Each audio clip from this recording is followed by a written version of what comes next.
so much and welcome. My name is Dr. Caitlin Bove. I'm the director of the Pierce College String Orchestra that you see before you. And welcome to our final concert of the 2021-22 season entitled Before the Dawn. This will be a two-part concert with a 10-minute intermission. This will feature several of our student musicians as soloists, as well as a world premiere by one of our composers within the orchestra as well. Every piece from this concert is dealing with spring, dealing with change, dealing with seasons and things like that. And I would also love to let you know that this is also my last concert with the Pierce College String Orchestra. Starting this fall, I'll be moving down to California to take a job at a community college in the Bay Area, going back home to my hometown. So this is a really bittersweet send-off for me. I've had such an amazing time working with these musicians this year and very hopeful and optimistic about their future moving into next fall and beyond. So we're going to begin with Greensleeves, which is a tune, a traditional tune from England. I will tie into another piece later on the second half as well. And hopefully give you some ideas of spring and renewal and beauty. And thank you so much also for being in this room with such beautiful weather outside. So hopefully you'll get a chance to go appreciate it during intermission, and then again once the concert's over. So thank you so much. Here is Greensleeves.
personnel switch right now to feature our next soloist.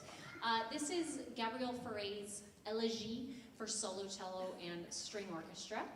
This was a piece that Fauré originally wrote for a friend of his, a cellist who had passed away, and so writing this elegy, which is a sad piece about someone who has passed away, for his friend who was a cellist, was a way of kind of honoring him and processing that guilt. Not guilt, excuse me, grief. Maybe there was guilt, I don't know, I'm going to look into that. I'm not a musicologist. Anyways, ooh, that was a weird Freudian slip. Anyways,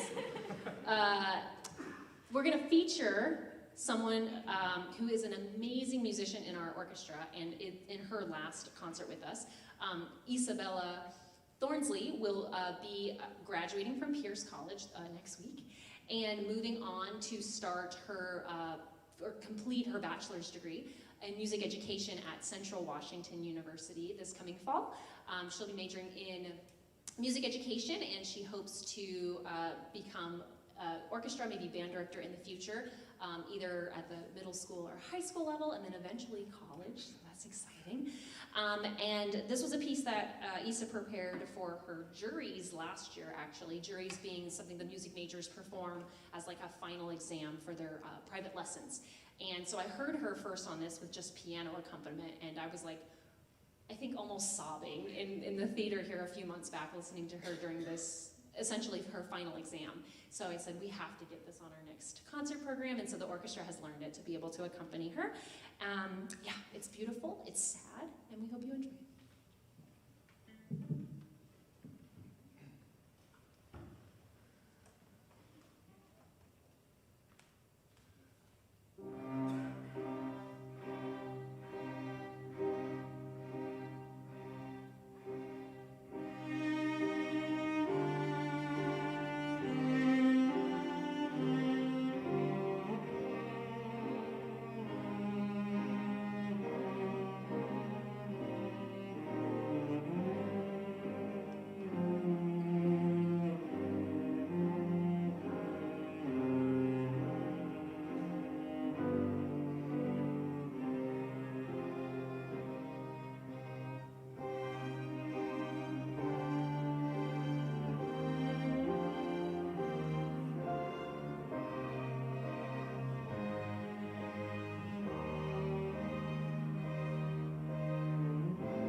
addition to conducting, I do double as a roadie, so there's this chair is being brought to the front to feature our next soloist. In addition to the regular instruments that you would see in a string orchestra, violin, viola, cello, bass, we also have a couple of fantastic pianists, one who graciously plays viola or violin or whatever I ask her to do, but was playing on the last piece, the Foray. Anna back here sounds amazing on piano. And then we also have a guitarist. So all of our music majors need to take ensembles to earn their degrees, and it's a little bit tricky for guitarists where to go. So oftentimes we say, hey, go learn how to sing, be in choir. And Brandon... That's a good one. Brandon spent a week in choir at the beginning of the year and said, Dr. Beauvais, please, please, please, please, please, let me in something. So we've been having him jump back and forth between the band and the orchestra. So for those of you who are with us, our fall concert back in December, you might have been thrilled to hear his electric guitar metal version of a Vivaldi double cello concerto that we did. And then we lent him over to the band, and now he's back with the orchestra this quarter. So we picked this piece specifically to give Brandon something to sink his teeth into. This is Giuliano Bellotti's Milomar, which is a piece written by a guitarist, an Italian guitarist, for guitar and string orchestra. So the orchestra got the chance to work with some music that wasn't necessarily written by an orchestral musician, but rather a guitarist. And so we were able to kind of take the liberties and the freedoms that were in that and really make this piece our own. It is a passacaglia, meaning that it is a piece that will repeat the same structure over and over. You'll actually hear the same structure of long, elongated phrase or a section of music 7 times, but each of the 7 times is presented in a new way to hopefully continue engaging your concentration and your interest. So this will be our last piece on the first half of the concert. Following this, we will have a 10-minute intermission, do a little stage reset, and continue with the second half. Here is Bellotti's Milomar featuring Brandon Garrison on guitar.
Thank you so much. We'll have a 10-minute intermission.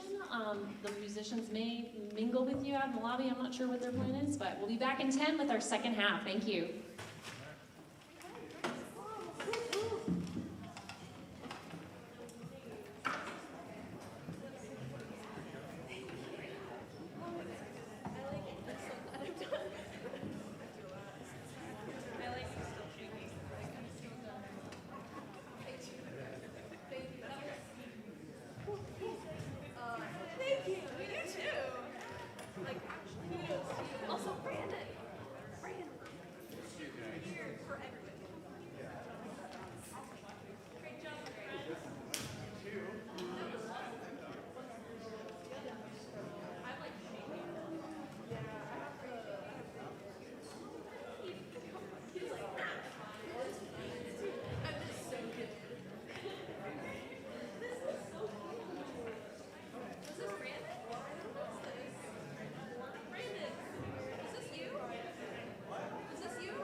All right, if you can return to your seats, we're going to get started with the second half.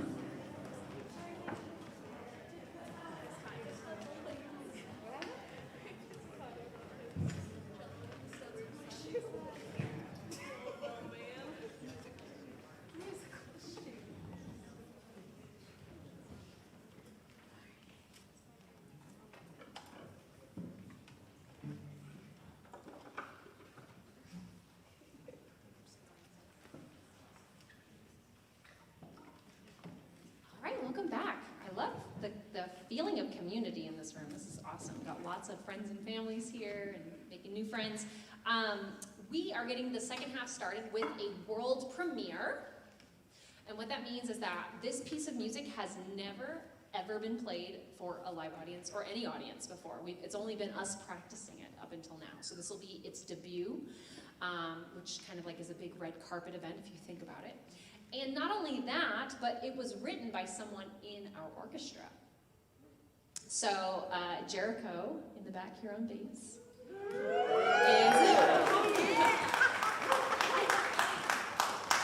is in our ensemble as a community member, but he's also a student composer taking coursework for composition at Berklee School of Music online in Boston. You heard of it? Yeah. Very impressed. So I'm going to read his program note because he has not quite gotten the composers have to come talk up at the microphone part down yet. So I'm going to do it for him. If you haven't noticed, on the back side of your program, there's a little QR code. And if you hold your phone's camera setting over that, it'll say, do you want to open this link? And you click through the link and it will show you our online program notes, which are a bit more extensive than just the half page. But I'm going to read from Jericho's program note that he wrote about this piece, just in case you don't have access to the online program note. It says, throughout history, there have been tales of characters overcoming the barriers set before them. For Gilgamesh, it was the monster Humbaba. Sweet, okay. For Hercules, it was the 12 labors. Whether it's a monster or the elements themselves, the struggle to overcome a challenge has been ingrained in storytelling. Before the Dawn is about someone fighting to overcome a struggle and seeing the light at the end. The song reflects this by fluctuating between energetic syncopation as the hero fights to overcome the obstacles, then shifting to more melancholy and dissonant music when the struggle seems too great. The final section of the piece is meant to be triumphant and bright, the hero finally conquering the obstacle. I think it sounds like an anime too, which is pretty cool. But yeah, we're very happy that Jericho was able to write this piece for us, and we hope we serve it well. And so this, again, is the world premiere of Before the Dawn by Jericho Hohenhaus.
All right, so I had a crazy idea, which happens often, and we had these really two very, very cool suites written by English composers in the 1920s, both for string orchestra, and they were contemporaries of each other, and I just thought, oh, that's really cool, let's pick one of them and play one of these pieces for this concert. And we sight read through both of them, and then a vision came to me, and I said, why don't we just pick some tunes from each of the pieces and just play a little bit of everything and combine these, do this mashup and do this kind of battle of the century, if you will, from like 100 years ago. So this is our Holst versus Warlock suite. And I'm going to give you a little bit of background real quick before we get started. Essentially what we did is we took the 6-movement, 5-movement? How much is in the Warlock? 5, yeah. 5-movement Warlock suite. That's entitled the Capriole Suite. Is it 6? Yeah. 6. Okay. I'm sorry, 6. That was it. We're splitting the difference. That's why there's 5. Now I remember. The 6-movement Capriole Suite by Peter Warlock, and the 4-movement St. Paul Suite by Gustav Holst. And we practiced all of it, and then we took a vote and picked 3 tunes from the Warlock and 2 tunes from the Holst, and we've got them kind of going back and forth, various movements. And so we're going to get started with the first movement being from Peter Warlock, the second movement from Holst, and go back and forth between these suites. And what is interesting to listen for is the personality of these men come through in each of their pieces. Gustav Holst was a pretty jovial guy. He was very happy, he had a very happy home life and a very happy family and a career, best known for the Planets Suite, and enjoyed a lot of success in his career during his lifetime. And then Peter Warlock, which actually was not his real name, he changed it to that because he was kind of a creepy guy, struggled with mental illness his whole life, and was very derisive in his dealings with co-workers and colleagues and other composers and musicians and his family and his wife and his child, and didn't have a great life. There was a lot of drama and a lot of sadness in his life, and it's interesting how those personalities come through. So we're going to do this suite, and I'm going to hopefully do a good job of clicking through our slideshow while I'm conducting to show you some of the fun facts about each of the composers and learning a little bit more about the suites and their lives. And then we're going to take a vote at the end to see who wins. So I want you to keep track of the pieces and who you are, as the kids say, vibing with, who you're vibing with the most, whether that's Holst or Warlock. You're just going to raise your hand at the end and we'll declare a winner. Got it? Okay. So here is the suite. There will be time between each as we adjust, so you can save your applause to the end.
right, so what do we think?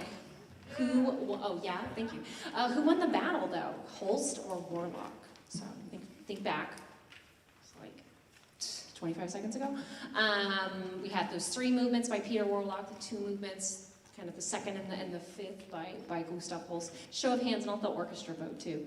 Who thinks that we should declare Gustav Holst as the winner? Gustav Holst? Dang, okay. And then how about Peter Warlock? That little Peter Warlock. He's my personal favorite, but I got problems. Okay, so it looks like yet again Gustav Holst is the winner. And I'm sure the ghost of Peter Warlock is very sad to hear that. But there's no winners and losers in music. We're all winners, right? We are going to finish tonight with a little encore, some light Disney Pixar music for you. This is a medley from Pixar's Coco. Coco is a movie about a young boy growing up in Mexico who really wants to be a mariachi guitarist, and his family has restricted. No music in the house, no musicians in the family. Can't happen. We are shoemakers. And through connecting with his ancestors, he falls into this fictionalized land of the dead. If you may or may not know, Mexican culture is very, very connected with ancestors and those who have passed on before within a family. And so he's able to learn more about his family and his past by meeting up with his ancestors in the land of the dead. And eventually, at the end, I guess I'm spoiling the movie, but he's able to become a mariachi guitarist. So we have a mariachi guitarist, kind of. Brandon is joining us. He learned a lot of new techniques to be able to play this tune. And hope you enjoy and recognize this is music from Pixar's Coco. You've been an amazing audience, and hopefully we're sending you out with lots of beautiful sunlight and weather to enjoy for the rest of the evening. Many of us will catch you back here next year in the fall with a brand new conductor and some awesome new music for you. So keep supporting live music, and thanks you once again. Here is Disney Pixar's Coco.